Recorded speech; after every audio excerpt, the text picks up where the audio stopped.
മഴക്കാല ഭക്ഷണം ഇങ്ങനെ ഒരു കാറ്റഗറിയിലെ ഭക്ഷണം ഉണ്ടോ എന്നല്ലേ. പക്ഷെ ശരിക്കും പറഞ്ഞാൽ കേരളത്തിന്റെ ഒരു സംസ്കാരം എടുത്ത് നോക്കിക്കഴിഞ്ഞാൽ നമുക്ക് നന്നായിട്ട് അറിയാൻ പറ്റും. നമുക്ക് നല്ല രീതിയിൽ ഒരു നല്ല പാറ്റേൺ, ഭക്ഷണത്തിന്റെ പാറ്റേൺ തന്നെ മഴക്കാലങ്ങളിൽ അല്ലെങ്കിൽ സാധാരണ കർക്കിടക കാലത്തിലാണ് പറയാറ്, ആ രീതിയിലുള്ളൊരു പാറ്റേൺ തന്നെയുണ്ട്. എന്തുകൊണ്ടാണ് മഴക്കാലത്ത് ഭക്ഷണത്തിന് ഇത്രയും പ്രാധാന്യം കൊടുക്കുന്നത്? സ്വാഭാവികം, നമ്മൾ മഴയായി കഴിഞ്ഞാൽ നമ്മൾ പലരും പുറത്തേക്ക് പല കാര്യങ്ങൾക്കും ഇറങ്ങാതെ ഒരിടത്ത് തന്നെ ഇരുന്ന് നമ്മുടെ ഫാറ്റ് ഡെപ്പോസിഷന് ചാൻസസ്, ബേണിങ്ങിന് ചാൻസസ് തീരെ കുറയുകയാണ്. പലതരത്തിലും നമുക്ക് നമ്മുടെ ഓക്യുപ്പേഷൻസിലൊന്നും പോകാൻ കായികമായ കാര്യങ്ങൾ ചെയ്യാൻ പറ്റാത്ത ഒരവസ്ഥയാണ് മഴക്കാലത്ത് വന്നു കഴിഞ്ഞാൽ. പിന്നെ നമ്മൾ പെരക്കകത്ത് തന്നെ കൺഫൈൻഡ് ആയിട്ടിരിക്കുമ്പം സ്വാഭാവികമായിട്ട് നല്ല മഴ, നല്ല തണുപ്പ്, എന്തെങ്കിലുമൊക്കെ കുറിച്ചുകൊണ്ടിരിക്കാൻ, എന്തെങ്കിലുമൊക്കെ കഴിച്ചുകൊണ്ടിരിക്കാൻ തോന്നും. അപ്പോൾ ഈ കഴിക്കുന്നതും കുറുക്കുന്നതും ഹെൽത്തി ആയിട്ടുള്ള ഫുഡ് അല്ല എങ്കിൽ സ്വാഭാവികമായിട്ട് നമ്മൾ കുറേ ലൈഫ് സ്റ്റൈൽ ഡിസോർഡേഴ്സിലേക്ക് വരാം, അത് ലീഡ് ചെയ്യാം.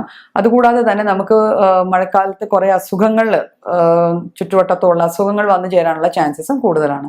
അപ്പൊ എത്തരത്തിലുള്ള ഭക്ഷണങ്ങളാണ്, ഏത് തരത്തിലുള്ള ഭക്ഷണങ്ങളാണ് നമ്മൾ മഴക്കാലത്ത് പ്രിഫർ ചെയ്യേണ്ടതെന്ന് നമുക്ക് നോക്കാം.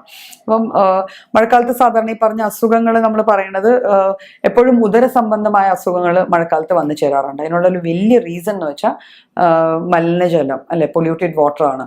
അപ്പം നമ്മൾ മഴക്കാലത്ത് ആദ്യം ശ്രദ്ധിക്കേണ്ട കാര്യം, നമ്മളെപ്പോഴും തിളപ്പിച്ചാറിയ വെള്ളം മാത്രമേ കുടിക്കാവുള്ളൂ. പറ്റുമെങ്കിൽ ചെറുചൂടോടെ കുടിക്കുക. അപ്പം ആ വെള്ളത്തിൽ നമുക്ക് ജീരകം അല്ലെങ്കിൽ ഉലുവ ഈ വക സാധനങ്ങളൊക്കെ ഇട്ട് തിളപ്പിക്കാം. ഈ തിളപ്പിച്ചാറ്റിയ വെള്ളം മാത്രമേ നമ്മൾ കുടിക്കാൻ ഉപയോഗിക്കാവുള്ളൂ. അതാണ് ഏറ്റവും ഫസ്റ്റ് സ്റ്റെപ്പ് ഒരു ഹെൽത്തി ഫീഡിങ് ഹാബിറ്റ്സിലേക്ക്. പിന്നെ മഴക്കാലത്ത് നമ്മൾ കഴിക്കേണ്ടത് ധാന്യങ്ങളാണ്. നമുക്ക് ഈ ഫാറ്റ് വേണ്ട എങ്കിലും എനർജി അത്യാവശ്യം വേണം. ബിക്കോസ് നമ്മുടെ ചുറ്റുമുള്ള തണുപ്പ് നമുക്ക് കോമ്പാറ്റ് ചെയ്യാൻ പറ്റണം, അത് നമുക്ക് നേരിടാൻ പറ്റണം. അപ്പം ഈ നമ്മൾ കഴിക്കുന്ന ധാന്യങ്ങൾ, സിറിയൽസ് ആൻഡ് ഗ്രെയിൻസ്, അതിൽ പരിപ്പ്, പയറ്, അരി, ഞവര, ഇത്തരത്തിലുള്ള ധാന്യങ്ങളൊക്കെ ആയിരിക്കും. ഇവയെല്ലാം പരമാവധി വെള്ളത്തിൽ തിളപ്പിച്ച് കഴിക്കത്തക്ക ധാന്യങ്ങൾ വേണം നമ്മൾ കൂടുതൽ കഴിക്കാൻ. പിന്നെ ഭക്ഷണം കൂടുതലും ആവിയിൽ വേകുന്ന ഭക്ഷണങ്ങൾ. ആവിയിൽ വേകുന്ന ഭക്ഷണങ്ങൾ ദഹിക്കാൻ എളുപ്പവും അതേസമയം നമുക്ക് അത്യാവശ്യം നല്ല എനർജി തരുകയും ചെയ്യുന്ന ടൈപ്പ് ഓഫ് ഭക്ഷണങ്ങളാണ്. അപ്പം ആ രീതിയിലുള്ള ഭക്ഷണങ്ങളാണ് എപ്പോഴും നല്ലത്. പ്രിഫറബിളി നമ്മൾ സാധാരണ നുറുക്ക് ഗോതമ്പ് അല്ലെങ്കിൽ ഞവര അരി കഞ്ഞി, പയർ പുഴുങ്ങിയത്, അത് ആ ടൈപ്പ് ഓഫ് ഫുഡായിരിക്കും കുറച്ചുകൂടെ ലൈറ്റ് ആയിട്ടിരിക്കുക. ഞാൻ പറഞ്ഞല്ലോ, നമുക്ക് വലിയ കായിക ശ്രമങ്ങൾ നമ്മൾ ഏറ്റെടുക്കാത്തൊരു കാലഘട്ടം കൂടെയാണ്. സാധാരണ നമ്മൾ നോക്കിയ പിള്ളേർ, പുറത്ത് കളിക്കാൻ പോകുന്ന പിള്ളേർ പോലും മഴയത്ത് കളിക്കാൻ പോകുന്നില്ല എന്നുള്ളൊരു ഫാക്റ്റും കൂടെ എവിടെയുണ്ട്. അപ്പൊ ആ തരത്തിലുള്ള ഭക്ഷണങ്ങളായിരിക്കും നമുക്ക് കുറച്ചുകൂടെ നന്നാവുക, കഴിക്കാൻ കുറച്ചുകൂടെ നല്ലതായിട്ടിരിക്കുക. പിന്നെ എളുപ്പം ദഹിക്കാനുള്ള ഭക്ഷണം പറയുന്നതിനും ഒരു റീസൺ ഉണ്ട്. നമ്മൾ ഇത്തരത്തിലുള്ള അസുഖങ്ങൾ വന്നു ചേരാതിരിക്കാനും എളുപ്പം ദഹിക്കുന്ന ഭക്ഷണം, ഈസിലി ഡൈജസ്റ്റബിൾ ഫുഡ്, ആ ടൈപ്പ് ഓഫ് ഫുഡായിരിക്കും നമുക്ക് കുറച്ചുകൂടെ നന്നായി വരിക.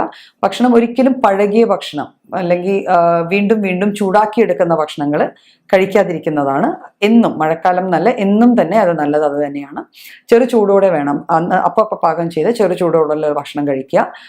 മത്സ്യമാംസാദികളൊന്നും വേണ്ടാന്ന് വെക്കണം എന്നില്ല. എന്നാലും നോൺ വെജ് ഫുഡ് നമ്മൾ കഴിക്കുന്നത് സൂപ്പ് രീതിയിൽ, വെജും നോൺ വെജും സൂപ്പ് രീതിയിൽ എടുക്കുന്നതാണ് മഴക്കാലത്ത് നമുക്ക് കുറച്ചുകൂടെ ഹെൽത്തി. അത് നമ്മുടെ ബോഡി കുറച്ചുകൂടെ നല്ല രീതിയിൽ ആഗിരണം ചെയ്യാൻ സാധിക്കുന്നതാണ്.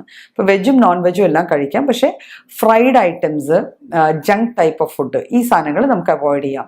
ഫ്രൂട്ട്സ് ആൻഡ് വെജിറ്റബിൾസ് നമുക്ക് നന്നായി കഴിക്കാം, പക്ഷേ ഇവയെല്ലാം ശ്രദ്ധിക്കേണ്ട ഒരു കാര്യം, നല്ല രീതിയിൽ വാഷ് ചെയ്തിട്ട് മാത്രമേ കഴിക്കാവുള്ളൂ. വെജിറ്റബിൾസ് പരമാവധി റോ വെജിറ്റബിൾസ് അവോയ്ഡ് ചെയ്യാൻ തന്നെ നോക്കുക. ഒരു ഹാഫ് കുക്ക്ഡ് ആയിട്ടോ അവിയൽ പരുവത്തിനോ ഒക്കെ കഴിക്കാൻ നോക്കുക. ഫ്രൂട്ട്സിൽ നമുക്ക് പ്ലംസ്, നെല്ലിക്ക, ഈ ടൈപ്പ് ഓഫ് ഫ്രൂട്ട്സ് എല്ലാം നല്ല നല്ല ആരോഗ്യം തരുന്ന ടൈപ്പ് ഫ്രൂട്ട്സ് ആണ്. പഴങ്ങൾ, ബനാനാസ്, പപ്പായ, ഇവയൊക്കെ യൂസ് ചെയ്യാം. മാങ്ങ, ചക്ക എന്നിവ നമ്മൾ സമ്മർസിൽ നന്നായി കഴിച്ചു കഴിഞ്ഞതാണ്. എന്നാലും നമുക്ക് മഴക്കാലത്ത് കിട്ടും, പക്ഷെ അത് ഒരു അത്ര ഹെൽത്തി എന്ന് പറയാൻ പറ്റില്ല. മഴക്കാലത്ത് അത് അത്ര ഹെൽത്തി എന്ന് പറയാൻ പറ്റില്ല. അത് പ്രോസസ്സ് ചെയ്ത് മാത്രമേ കഴിക്കാവുള്ളൂ. പച്ചക്ക് കഴിച്ചാൽ ദഹനക്കേടിന്റെ ചാൻസസ് കൂടുതൽ തന്നെയാണ്. പിന്നെ നമുക്ക് കഴിക്കാൻ പറ്റുന്ന സാധനങ്ങൾ, നമുക്ക് ചുക്ക് കാപ്പി അല്ലെങ്കിൽ മിൻറ്റ് ടീ, ഗ്രീൻ ടീ, ഈ സാധനങ്ങളൊക്കെ ഇടക്കും തലക്കും കഴിച്ചാൽ കുറച്ച് ആൻറ്റി ഓക്സിഡൻസ് കൂടി കിട്ടുകയും നമ്മുടെ ശരീരത്തിന് ഒരു ഓജസ് കിട്ടാനും ഒക്കെ അത് ഹെൽപ്ഫുൾ ആയിരിക്കും. മഞ്ഞൾ, ഇഞ്ചി, ഇവയെല്ലാം നമ്മുടെ ഭക്ഷണത്തിൽ മിതമായിട്ട് നമുക്ക് ഉപയോഗിക്കാവുന്നതേ ഉള്ളൂ.